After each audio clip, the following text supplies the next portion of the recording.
Bem-vindos a mais um Amazônia Animal Podcast, esse programa que era programa e virou podcast, e hoje nós vamos falar sobre um grupo de estudos de animais selvagens. Quem são os animais selvagens, onde vivem e por que estudá-los? Estamos recebendo duas estudantes de medicina veterinária. Sejam bem-vindas, Evelyn e Dandara, que recentemente me convidaram com antecedência para um evento e eu acabei as convidando para participar desse podcast e contar um pouco sobre os estudos com animais selvagens. Bem-vinda. Tudo bem?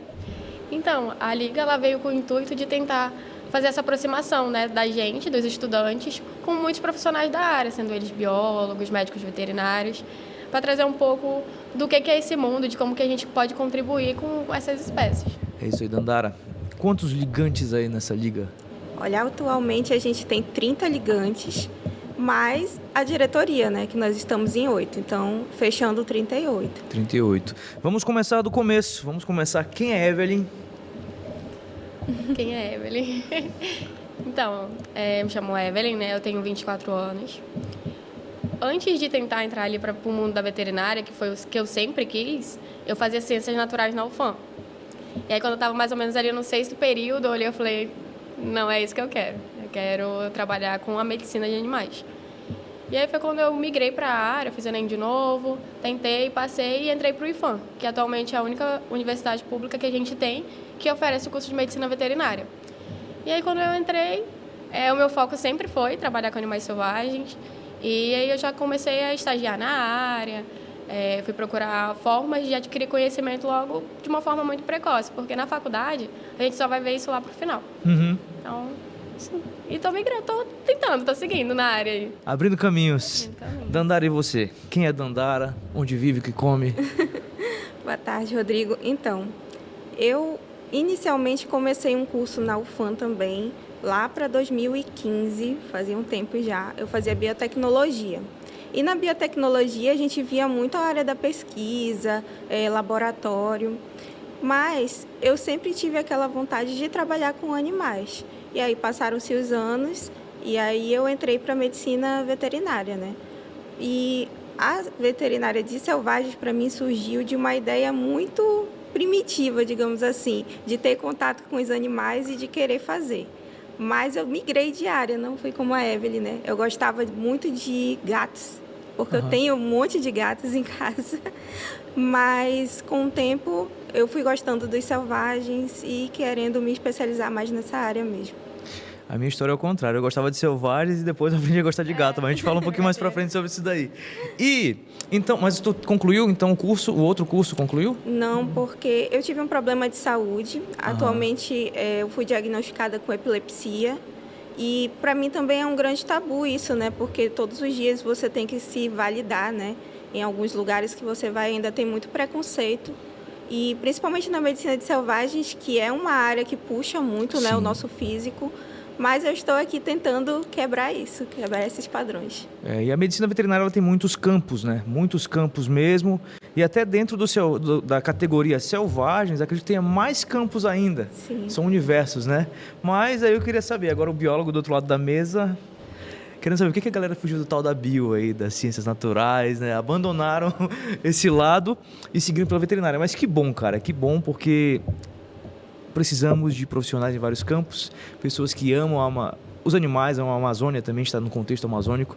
E muita gente de fora me pergunta, Rodrigo, é fácil estagiar com selvagens aí? Deve ser maravilhoso, deve ter muitas áreas para fazer. É fácil? Não é fácil.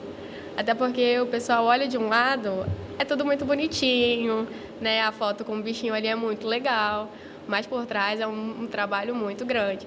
Até porque são animais que se estressam com muita facilidade, então a gente tem que saber ter o manejo correto, porque senão a gente pode fazer com que o animal vá a óbito, por exemplo. Então, assim, não é fácil. Não é fácil achar locais também que queiram oferecer estágio, isso é muito mais difícil também. E os que têm, assim, muita gente procura. Então, assim, você tem que fazer o seu nome e tentar entrar ali da melhor forma possível. Mas não é fácil, não. Justamente por ser uma área que está crescendo aqui no Amazonas, você acaba conhecendo todos os profissionais dessa área aqui. Então, em algum momento, tanto eu quanto a Evelyn, a gente já conheceu professores que foram professores dos nossos professores. E aí entrar com facilidade, a gente pode até entrar, mas permanecer é algo que você vai, com o tempo, adquirindo essa experiência. Sim. E lugares, então, são poucos aqui na região, que é uma dúvida que muita gente de fora tem. Não, é pouquíssimo. A galera que vem fazer biologia me pergunta, tem vaga de estágio, deve ter muito contato com bicho, porque acha que é floresta, acha que vai ter facilidades, né? Mas não é isso. Não é dessa forma. E a gente começou falando da veterinária. Que áreas a gente tem da veterinária? Quem entra na veterinária hoje recebe um turbilhão de informações, de coisas. E por que chegar no silvestre? O que teria de opções para vocês? Nossa, a gente tem medicina de pequenos animais, que são cães e gatos. Grandes animais, que são boi, vaca, cavalo, ovelha, búfalos caprino, também, né? búfalos. Tem a medicina de selvagens, tem a área de inspeção também de alimentos, né, de origem animal. Tem a área da pesquisa, que muita gente também entra para essa área. Mas é uma infinidade de áreas. Só dentro da medicina mesmo veterinária, tem gente que se especializa para anestesiologia, para ser cirurgião. E aí, entrando especificamente na medicina de selvagens, você tem um leque. Você pode trabalhar com manejo, clínica e cirurgia, até mesmo anestesiologia, reabilitação de animais. Tem os concursos também, que muita gente pode fazer. Eu acho que a grande oportunidade para a gente é através de concurso, hoje em dia. Uma infinidade de áreas. Sim. Porque a galera entra na faculdade achando que é só trabalhar com cachorro e gato. E não é isso. A gente tem um leque de opções. Tem gente que não quer trabalhar diretamente com os animais. E tá tudo bem. É pra veterinários que não querem? Não é. Fica no laboratório, faz a área da pesquisa, processa exames. Então, assim... Caramba, e aí é engraçado porque até na biologia, fazer pesquisa com animais, muitas vezes te bota em museus que tem ali coleções zoológicas de animais que morreram há 200 anos atrás e você não vai ter contato com o bicho vivo. E vai fazer pesquisa que é tão importante quanto os outros trabalhos, né? É isso que a gente precisa entender também. E aí, alguém já sonhou em trabalhar com cachorro e gato? Vocês duas? Com gato. Com gato. Apenas gatos. Só gato. E o mercado está invertendo, né? Hoje a gente tem no Brasil mais cães, mas logo a tendência é que os gatos estejam em mais volume nas casas. Você tem quantos hoje? Atualmente eu tenho 13 gatos. Só isso? Só isso. Com nome, com tudo? Com nome, com tudo. Castrado, vermifugado, vacinado.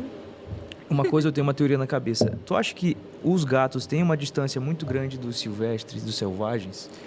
Eu acredito que não. Comportamento, algumas coisas são muito semelhantes.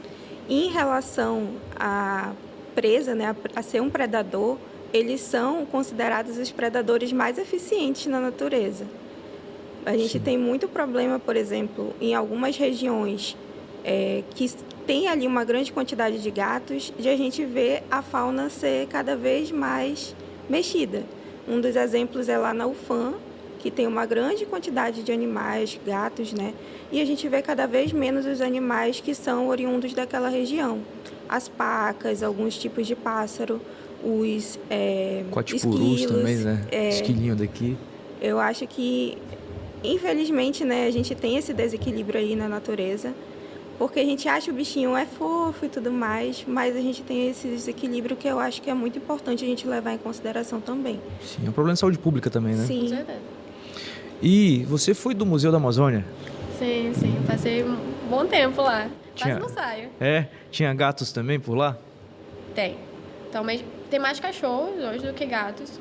Mas, assim, é um impacto que a gente vê significativamente ali na fauna. Daqui pra ali a gente tava correndo atrás de gato pra tirar as cobras da boca deles. Então, assim, Meu Deus, a gente sabe que impacta negativamente, assim, no nível absurdo. Você falava que no Museu da Amazônia esses encontros aconteciam? Sim, com certeza. Hoje, eu não sei porquê, mas as pessoas elas se sentem muito à vontade para abandonar os animais, né?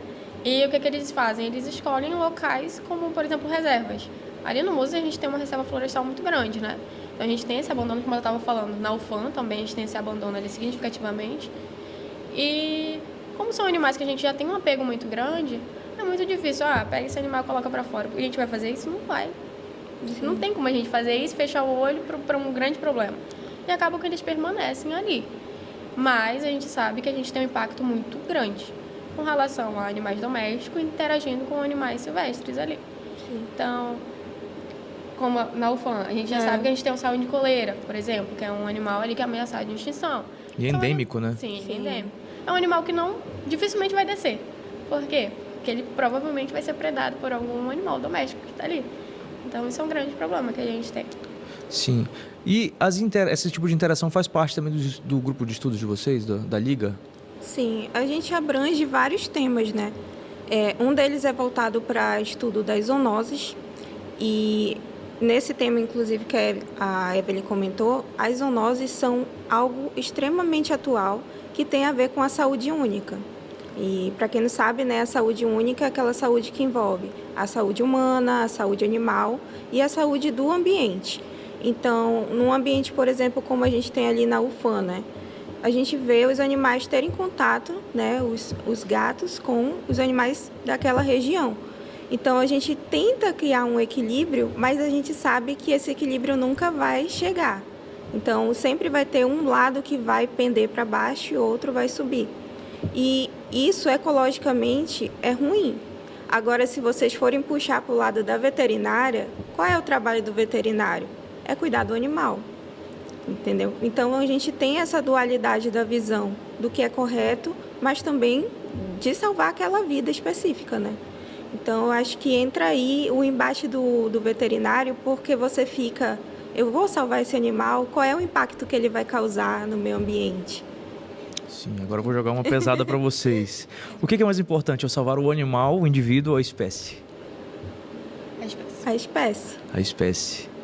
E quando eu tenho na bandeja, na balança, de um lado o gato doméstico e do outro lado a fauna nativa, com o sauim de coleira, por exemplo, que vocês citaram, que é o nosso animal endêmico e está ali ameaçado pelo gato. Onde a balança pesa? Pois é. Eu viria por um aspecto geral. Assim, se eu tenho aqui a minha biodiversidade, aquele animal não pertence àquele lugar, o ideal seria retirar ele. Aham. Seria retirar ele.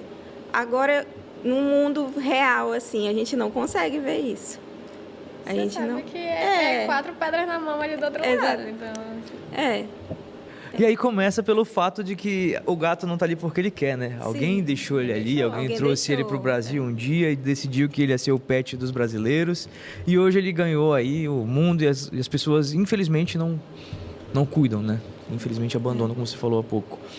E a Liga, me falem mais sobre a Liga. A gente entrou num tema polêmico, vamos sair um pouco desse tema. Vamos respirar.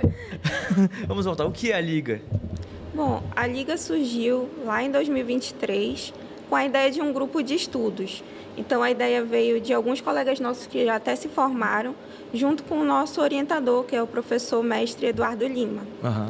E aí, ele surgiu justamente para a gente ter contato mais precocemente com essa área, porque, por exemplo, no nosso curso, a gente só consegue ver medicina de selvagens no 9º período. Caramba. No 9º período. Já saindo, né, para ir para o mercado de trabalho, e aí tu vê o que tu quer. Então, surgiu justamente dessa ideia para a gente manter mais proximidade com essa área e adquirir conhecimento, fazer network. Muitos dos profissionais, né, Evelyn, que a gente manteve contato, que a gente tem contato, veio da Liga. Entendeu? Sim. Hoje são quase 40 ligantes, vocês falaram, né? 4 ligantes. E aí eu imagino que o fator acho que mais difícil de lidar com fauna hoje, no Brasil e no mundo, é o fator humano. Acredito que as conexões com pessoas, acho que é bem complexa. E como é essa interação entre vocês? Imagino que tem a gente que está aí entrando na faculdade, pessoas que já estão saindo, pessoas de Manaus, pessoas do interior, pessoas que estão chegando de fora também. Como é esse encontro de pessoas e saberes? Eu acho maravilhoso, porque, querendo ou não, a gente vive na diversidade, né? E cada um ali tem a sua experiência. A gente vê uma grande quantidade de pessoas, inclusive do interior, que vêm fazer veterinária aqui em Manaus. E, geralmente, essas pessoas já tiveram algum contato com animal silvestre, selvagem. E isso já impulsiona. Nossa, será que é aquilo que eu quero? A mesma coisa é em relação aos períodos, né? A gente tem alunos do 1º até o 9º período. E é interessante ver aqueles colegas que estão começando se descobrirem nessa área. É bastante gratificante e, ao mesmo tempo, a gente fica feliz, já que é algo que está crescendo ainda, né, aqui em Manaus. Até porque tem gente que entra e vê que não era aquilo que ela queria. Também. Então, isso é bom para a pessoa. Já teve choque? Já teve gente que se chocou com vocês? Porque não é essas Coca-Cola toda de muito bonito. Tem a parte ruim. O que seria a parte ruim? A parte de... A gente sabe que o profissional que vai trabalhar com essa área, ele já tem que ter em mente que é uma profissão que não ganha tão bem. Então, assim, é uma área, comparado à inspeção, por exemplo, que a gente estava falando anteriormente. Parte de carnes, de açougue, essas coisas, sim. Hoje, eu acho que atualmente o salário de um profissional que trabalha com inspeção é um dos mais altos que a gente tem. Sim. Então, assim, A gente está falando de quanto, mais ou menos? Tem ideia de... 15 conto? Por Uns aí. 15 mil Mês. Uau! Tem alguns concursos também, por exemplo, para perito criminal, salário de 20 mil. Então, assim... Só que é uma vaga, uma vez, assim... Às vezes não é o contato que a pessoa queria também. Então, ela Sim. chega, começa a trabalhar, estagiar com cachorro e gato. Gostou, é aquilo que ela quer. Vai estagiar com bovino. Acha que é melhor, então vão migrando. A Liga é bom porque ela faz com que as pessoas elas se descubram se é aquilo que ela vai querer realmente. Eu entrei na Liga quando foi fundada, né? Eu acho que quando eu entrei na faculdade, eu entrei na Liga. Foi no primeiro período. Acho que eu fui a única que tinha na minha turma, para você ter ideia. Se interessada no grupo de estudos. Atualmente, a gente é associado com o GES Brasil. Eu não sei se você conhece o GES. Grupo de Estudos de Animais Isso. Selvagens ou silvestres? Selvagens. Que anteriormente era lá na UFAM. Eu lembro, cheguei a fazer palestra com essa galera. Sim. Aí a galera lá foi se dispersando. Acabou o GES daqui? Isso que foi o problema. Acabou o GES daqui? Pegou e juntou com a Liga. Hoje nós somos a UAS, que é a Liga, junto com o GES. Então a gente é associado com o GES Brasil. Então a gente tem muitas atividades que eles propõem também. Lá, vocês podem fazer isso, isso, isso, e a gente tenta trazer para os ligantes da melhor forma possível. Porque a gente sabe que também a gente tem que ter coisas que possam atraí-los. Porque ficar só naquela mesmice de sempre, eles acabam dispersando, acham que é uma área ruim. E não, a gente tenta mostrar o mais positivo possível ali. Então, até hoje está dando certo, pelo menos, né? 38 pessoas. Já giraram quantas pessoas nesse tempo todo? Vocês sabem? Tem noção de quantos já passaram pela Liga? Pessoas formadas já também, né? Sim, tem gente que saiu para residência de animais silvestres. Por exemplo, o Vico, né? O Vinícius, ele está no Piauí. Ele trabalha com clínica médica e cirúrgica de animais silvestres. A gente tem também a Maria Andrade, né? Que ela está fazendo mestrado lá na Fiocruz. Na Fiocruz. Que Que era da legal. Liga também. A gente tem profissionais que se formaram e foram muito, assim, para frente mesmo. E, por exemplo, a Maria e o Vinícius, eles eram os primeiros presidentes quando lançaram a LAS. E a gente vê eles ali conquistando isso, para a gente também é muito animador. Sim. E a gente tenta trazer esses profissionais para mostrarem a vivência deles para os ligantes também. Falar, tá vendo? Se persistência dá certo, para eles deu certo. Inspira, né? Espera. Inspira demais. E eu imagino que apareça para vocês animais de toda forma. Às vezes, olha, apareceu um macaco ali, apareceu um bicho atropelado, apareceu um bicho aqui, do nada. Acontece com a Liga? E o que vocês fazem quando aparece um bicho por lá? Hoje a gente não tem autorização para recebê-los, infelizmente, né? Então, todas as notícias que a gente tem, quando entram em contato, a gente faz um encaminhamento para o CETES, para o IBAMA, que é o protocolo correto. Hoje a gente não pode atendê-los, né? Mas a gente tem relatos de casos que são coisas, assim, absurdas, mas principalmente por questão de atropelamento. Então, atropelamentos têm um impacto na fauna gigantesco. Né? Então, muitos animais atropelados, ou alguma pessoa que não tinha o devido conhecimento foi lá, tentou matar o animal. Então, assim, são coisas pertinentes ali na nossa rotina, é o que mais aparece. A gente também tem o registro de muitos animais que são retirados para serem criados como pet. E aí a pessoa, por não saber cuidar, acaba dando uma assistência, um manejo inadequado, o animal vem a adoecer. Sim. E é importante ressaltar que a gente não pode se negar a atender um animal que foi vindo de tráfico, por exemplo, tráfico de animais. A gente não pode se omitir a atender aquele animal. A gente não é obrigado também, porque assim, o tutor, ele pensa que porque o animal não é legalizado, nós vamos denunciá-lo. Então, assim, dá vontade? Dá, mas não pode. Dá, mas não pode, é isso. Assim, é importante que eles saibam que eles podem sim levá-los ao veterinário, sem esse peso gigantesco, porque às vezes se o animal chega lá, ele já está numa situação tão precária que não tem mais o que fazer. Normalmente é por questão de manejo errado, alimentação errada, principalmente. O animal chega assim num estado O espaço que o bicho fica também, Também. né? Vamos falar de um dos bichos comuns, é macaco. O pessoal, a mania que a gente vê por aí, andando por aí, aquela coleira na cintura, horrível, com a correntinha, né? Outra coisa que não vai muito longe, aves. Aves também, corrente no pé, O pessoal fala assim, alimento de ave é semente de girassol. gordo pra caramba, só gordura. Nossa, ao chegar lá no estado, assim, questão óssea, Fraco, tudo fraco. extremamente, qualquer coisinha quebra. Fígado gigante também. Exato. Meu Deus. Uma coisa que é importante sobre o fígado, que o pessoal fala, o meu papagaio tá mudando de cor, tá ficando amarelo, que coisa legal. Não é. Aquele animal ali, ou tá com um problema no fígado, principalmente no fígado, né? Aham. Então faz com que mude a coloração do animal. Mas não é uma coisa bonitinha, é porque a alimentação dele estava errada e tá impactando na coloração da pena, por É um exemplo. sintoma. É um sintoma. Caramba. E imagino vocês com a família de vocês. Elas estudam animais selvagens. Então, olha, apareceu um bicho aqui, manda foto. Que bicho Pega é aqui. esse? Sim. Que bicho é esse? Acontece muito isso? Nossa, demais. Acontece muito. É. Ela fala, não sei, como que não sabe? Você tem que saber, você tem que saber, né? Você que estuda, não sei o quê. E outra coisa. Pai e mãe ficam preocupados com vocês. Meu Deus, minha filha tá pegando esse bicho terrível. Ficam. Conta um pouco pra gente.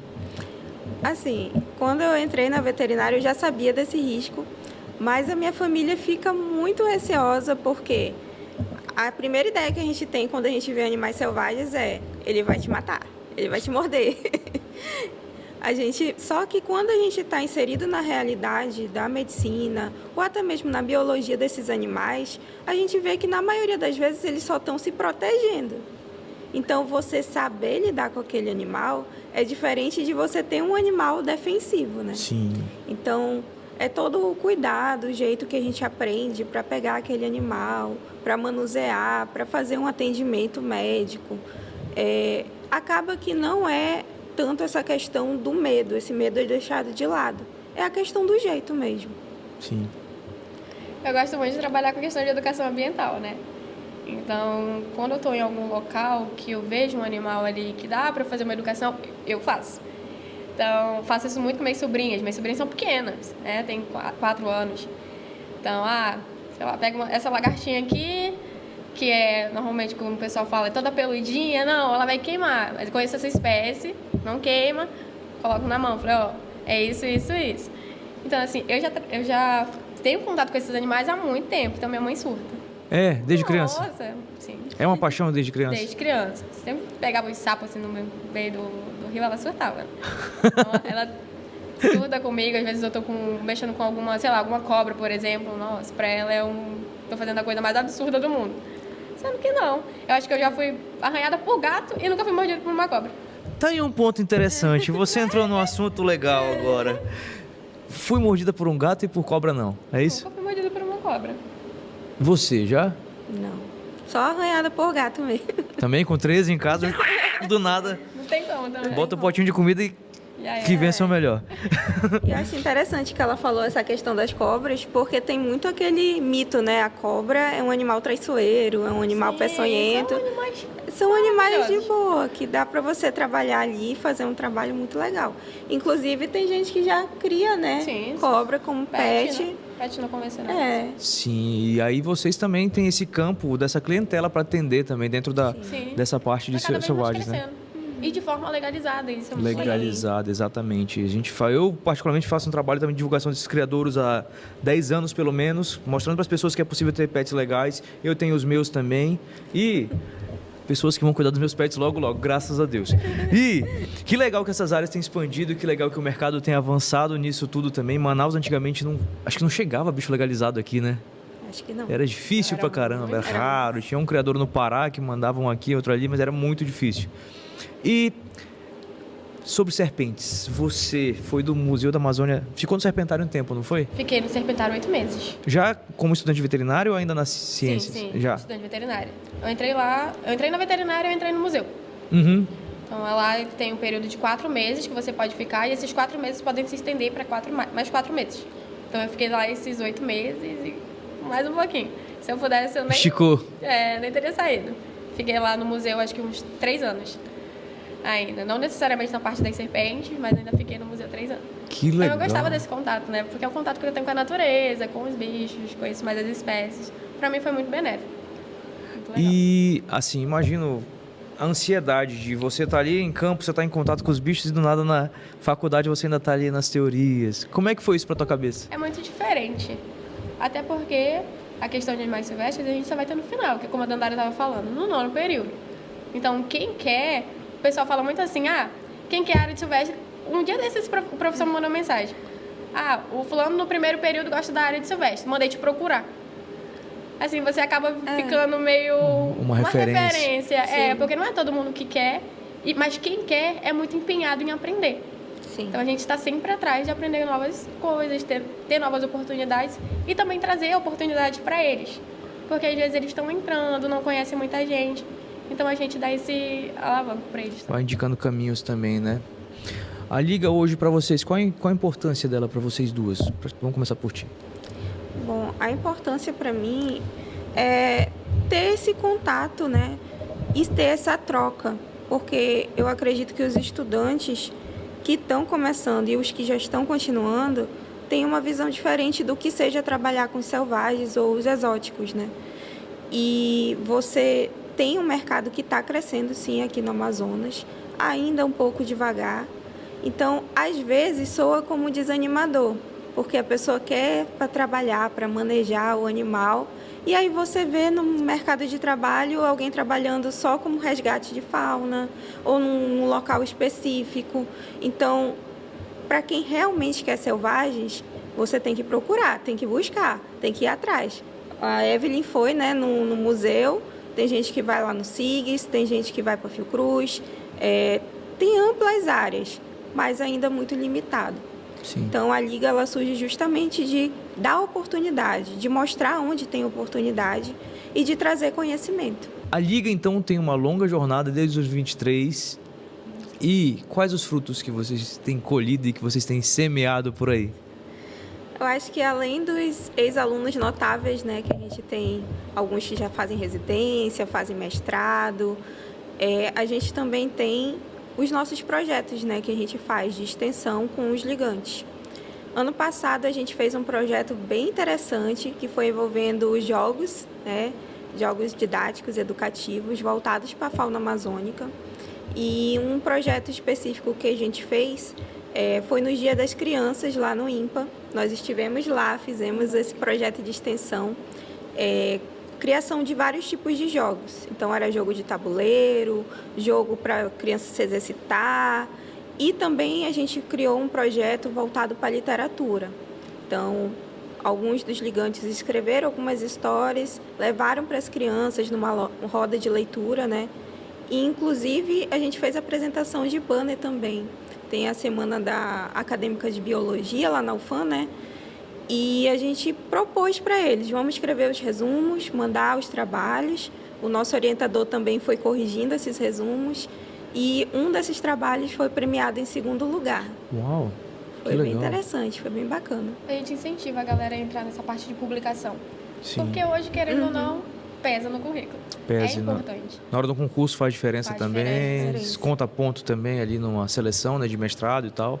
Surgiu de uma ideia minha e da Dandara de tentar fazer esses jogos, porque a gente sabe que as crianças, elas são a porta de entrada para muita coisa. Sim. Então, se a gente ensina bem uma criança, ela vai crescer com aquilo na cabeça de que é importante, de que ela precisa preservar, que não é ruim como o papai ou a mãe fala. Avó, às vezes, né? Né? Então, a gente tenta trazer, a gente vai levar também para as escolas, né? Sim. A gente está com a ideia de levar para as escolas esses jogos, para tentar fazer com que as crianças se aproximem cada vez mais. E incentivar a pesquisa também, porque se você for procurar hoje em qualquer site de pesquisa de artigo científico ou revista, a maioria das publicações que a gente tem para selvagens são de biólogos. Os veterinários ainda estão caminhando, né? E é bom a gente ter esse outro olhar, o olhar do veterinário, porque é algo mais aprofundado no quesito de atendimento. Então, se a gente tem, por um lado, os biólogos fazendo um grandiosíssimo trabalho de trazer anatomia, fisiologia, algumas doenças sobre os animais, a gente tem o veterinário que vai atuar especificamente na atuação ali de médico veterinário. Sim. E a maioria dos nossos estudos que a gente tem, as informações, vem desses trabalhos de biólogos. E incentivar na Liga a pesquisa e extensão, eu acho que é de grande valor para os estudantes, né, terem esse contato também, porque também é uma área que pode ser seguida. Sim. E essa conexão entre os biólogos e os veterinários existe, vocês acham? Eu acho que a gente se completa, Sim. mas não tem tanta parceria assim, mas deveria. Sim. Porque são profissionais que realmente, como eu estou falando, se completam. Então, se você traz a parte da anatomia, eu posso entrar com a parte clínica, Aham. que é uma parte que não é de praxe, que não está ali no currículo deles, que eles não podem atuar nessa área, né? Como a gente pode, eu acho que seria muito interessante sair vinculando esses trabalhos. Só que, como a Dandara estava falando, é muito difícil ver veterinários que publicam. Então, assim, deveria Sim. ser incentivado mais. Sim. Porque muito das partes que a gente tem clínicas, a gente tira de literaturas. Então, eu posso procurar um artigo para conseguir, sei lá, atender uma arara que é diferente. Então, eu tenho que procurar ali na literatura. Alguns artigos me mostram como que eu posso me basear. Então, é importante que os profissionais, eles comecem a fazer essas publicações, porque pode ajudar outros profissionais também. Sim, só fazer lembrar de uma coisa que eu trouxe à mente agora. Hoje a gente está num momento em que todo mundo fala de estresse. Não pega o bichinho que vai estressar o bichinho, meu Deus. E eu lembrei do negócio. Stergiane, doutora Sim, Stergiane, médica veterinária, uma das pessoas que faz pesquisa e caminha com os biólogos também, que deve ser lembrada, né? Que fez um trabalho muito bacana com cortisol, se eu não me engano, com jacarés. Fez paralelo com o Rones da Silveira ali, fizeram alguns trabalhinhos juntos e, cara, foi você ver realmente essa conexão entre a veterinária e a biologia, isso trazendo bons frutos, né? A gente trazendo dados científicos aí que vão impactar também o turismo. Foi baseado no turismo esse processo todo, e aí você vê o quanto essas conexões ganham força e vão para frente quando a gente une as profissões, né? Sim. E outro ponto. Vocês duas entraram querendo estar com os bichinhos, estar ali naquele meio. Vocês imaginavam o quanto vocês iam botar o fator humano dentro disso? Com a comunicação, com a difusão de conhecimento e com a educação ambiental? Estavam preparadas para esse momento? Não. Isso é bem interessante, eu acho que todas as áreas num todo, porque quando a gente entra na faculdade, sempre tem aquele momento, de onde você é, o que você faz, qual é a área que você quer. E ninguém tem em mente que você vai trabalhar com humano. Eu quero trabalhar com pessoas. Ninguém vai falar Ninguém isso. quer. Vou fazer veterinário, quero trabalhar com gente. gente. Não. Exatamente. Então aí você tem, primeiro que é uma coisa lógica, né? Se você vai atender um animal, vai ter uma pessoa responsável por aquele animal. Mas para quem está entrando e quer aprender agora, você pensa, não, eu vou trabalhar com o animal, não vai ter ninguém para mim encher o saco. E não é assim. Quando que vocês sacaram que ia ter essa virada para ter mais contato com pessoas? Eu acho que foi por conta do museu mesmo. Porque, querendo ou não, lá a gente trabalha com atendimento ao público. E trabalhar com atendimento ao público é uma coisa muito difícil. Você tem que ter jogo de cintura. E aí eu falei, não, independente de qualquer coisa, a gente tem que fazer esse equilíbrio, trabalhar com o tutor, trabalhar com o responsável e com os animais. E tem que saber lidar, porque nem todo mundo é fácil. Assim, você vai pegar muito gritando, grito, puxão de orelha, mas tem que saber lidar. E até na área também, você trabalha com outros profissionais. Então, vê muito choque de conduta clínica diferente. Então, um colega tem esse tipo de conduta, o outro já tem um outro caminho para fazer. E aí você vê o que está certo, o que está errado. Nem sempre é o que está certo e o que está errado, é o que você acha que consegue fazer de maneira correta. Eu posso fazer um procedimento de um jeito e a Dandara pode fazer um procedimento de outro, mas ambos estão certos. Aham. Só que eu critico o da Dandara. Eu falo, não, o que a Dandara está fazendo está completamente errado. Não, tá certo também. Então isso causa muito empate. Sim. E como é essa lida com as crianças aí, galera? É muito boa. É? Incrível que pareça. Mais difícil com crianças, com adultos ou com animais? Eu acho que os jogos que a gente fez foi para várias faixas etárias. Então a gente divide assim, um quadradinho, e aí ali ficam os mais velhos, daqui os que são bem menores, e aí a gente vai dividindo. E a gente divide os ligantes conforme a classificação também. Ah, você tem mais jeito com esse tipo de criança. Então fica muito mais legal, é muito mais fácil de lidar também. Que e legal. as crianças super se divertem. Que massa. E também a gente não pode subestimar as crianças. Uh, A gente não pode subestimar. Acaba que quando a gente foi fazer esse projeto, a gente vê que eles têm um conhecimento daquilo. O que entra na nossa cabeça assim, a partir de que ponto aquele ser humano se desvencilhou daquele conhecimento primário para fazer coisa errada hoje. Então isso gera esse impacto para a gente, né? Porque nós já somos adultos, mas quando a gente vai com uma criança influenciar ela positivamente, a gente vê que eles já sabem o que é o certo, sim. entendeu? E é com o passar dos anos, esse certo vai sendo deixado de lado. Vai se perdendo. Eu lembro de uma situação que eu tava fazendo uma palestra e eu lá, tava um menino levantou a mão. Tio. Falei, fala, menino. Meu pai matou um papagaio com sapato. Eu falei, puta, o que eu vou dizer agora? Acontece As muito. crianças voltam em umas situações assim que, meu Deus.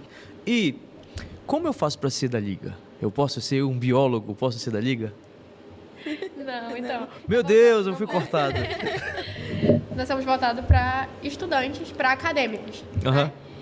E o que é legal da Liga? Não é limitada ao IFAM, porque a Liga ela é proposta ali pelo IFAM, né? Pelo Instituto Sim, Federal. nasceu lá. Sim, nasceu lá. Só que ela foi aberta para outros estudantes de outras universidades. Então a gente tem gente da FAMetro, a gente tem gente da Newton Lins. Então eles podem participar da nossa liga. A gente queria muito abrir também para biólogos, porque para quem faz biologia, para ciências naturais, zootecnia, porque o GES pede isso, né? Sim. Só que, como a gente vê muito parte clínica, parte cirúrgica, essas coisas, a gente não pode abrir, infelizmente. Mas, para todos os estudantes que fazem medicina veterinária, as portas estão abertas. Show de bola. E vem gente de todo tipo? Vem gente de todo tipo. Gente simples, gente bacana. Vem Gerards também? Nossa, Gerards! Sério que tem? Com nojo de bicho, ai! sim, E teve um cara que foi lá um dia desse, ficou com nojo do cheiro do tamanduá também um dia desse, não foi? Mano, sério. E vocês fazem procedimentos incluindo o quê? Contenção física, necrópsia também? Sim. Entra? Sim, manejo. Manejo também? A gente tenta trazer vários minicursos para eles Sim. também. De contenção. A gente está com a ideia de trazer de fixação também, Sim. né? Porque muita gente não sabe fixar um animal que já está ali guardadinho, tá congelado. A gente está com a ideia de trazer um responsável para ensinar eles a fazerem a fixação daquele animal. Então a gente tenta trazer o mais diverso possível. Às vezes eles vão para a clínica do SIGS, aí lá tem exame físico, como que a gente pode identificar se o animal está bem, olhar a mucosa, ver o olho, coloração. Isso tudo eles aprendem logo no começo. Temperatura, qual é a temperatura ideal que o animal Sim. tem que estar, dependendo da espécie, porque isso vai variar Sim. muito. Então eles vão aprendendo isso. É porque o estudante de veterinária, quando ele entra, ele tem uma certa noção de cão e gato. Porque os primeiros estágios é em clínicas pequenas. E aí, quando você vai caminhar numa liga para a clínica de selvagens, tem os dois eixos. Tem os selvagens e tem os exóticos, que são aqueles animais que não são, né, nativos daqui. Sim. Então, você tratar de um coelho, por exemplo, você tem que saber que o coelho, quais são as principais patologias. Tem muito a ver com dentição, alimentação incorreta. Então, tudo isso, você vai para a clínica, você chega aquele animal para você. Então, qual é o procedimento que eu tenho que atender? Quais são os instrumentos que eu vou utilizar para aquele animal? A gente teve um curso de manejo, né, clínica de pequenos animais, junto com o porquinho da Índia. Aí, o cão e o gato, você pega o estetoscópio, tudo bonitinho, consegue ouvir. O porquinho da Índia, ele é muito pequenininho. Não dá Então, pra escutar? às vezes não consegue escutar porque você escuta o corpo inteiro dele, entendeu? Caramba! Legal, né? Aí tem que ser um esteto menorzinho, que é para bebê, aí você coloca lá e consegue ouvir o coraçãozinho dele. Detalhes que fazem Já tem a diferença. questão Né? de tempo de contenção. Isso. Por quanto tempo que eu posso ficar segurando esse animal aqui? Quanto mais rápido, 5 melhor, né? minutos, Quanto mais no rápido, máximo. melhor. Quanto mais rápido, muito melhor. E aí muita gente que olha de fora e não é da área técnica pensa, meu Deus, estão maltratando o bicho. E não, é só uma contenção física, né? Contenção física. Exatamente. Tão necessária quanto, sei lá, qualquer outro exame. Mas, como confiar no parceiro no momento de uma contenção física para uma extração de sangue, por exemplo? Você precisa confiar. Precisa É. confiar. Você tem que conhecer a equipe com quem você trabalha. Uhum. Se eu confio em você, eu trabalho com você. Se eu não confio, troca, vem outra pessoa. Sim. Porque, às vezes, a nossa vida está em risco também. Por exemplo, fazer a contenção de um jacaré. São várias pessoas. Se eu não tiver confiança naquele parceiro que está segurando a boca do jacaré lá na frente, enquanto eu estou fazendo, sei lá, coleta de sangue, pode ser que ele se solte e ele me morda. Então, Sim. assim, eu tenho que confiar na minha equipe. Se eu não confio na equipe, eu não trabalho com a equipe. Essa é a realidade. Porque você está se expondo. É. Né? Então, a gente precisa ter noção disso. E tem a experiência também. Por exemplo, eu tive algumas oportunidades de ir lá no IBAMA, né? E aí tem uma pessoa específica que ela vai e pega o animal para conter, para poder o médico veterinário que está ali responsável fazer os exames. Aquela pessoa já tem uma larga experiência de contenção. Então, por exemplo, ele pegar um coati vai ser diferente de eu pegar um coati. Porque você tem um jeito específico, tem que vir por trás da cabeça, pegar aqui, conter. Não pode deixar o bicho se estressar muito. Se a gente for fazer um exame de sangue, como a Evelyn disse, um bicho muito estressado, o sangue coagula, faz muito rápido e você acaba perdendo aquela amostra. E altera resultado também, né? Altera resultado. É isso, galera. E aí entra mais uma vez o fator humano também, né? A gente gira dentro do...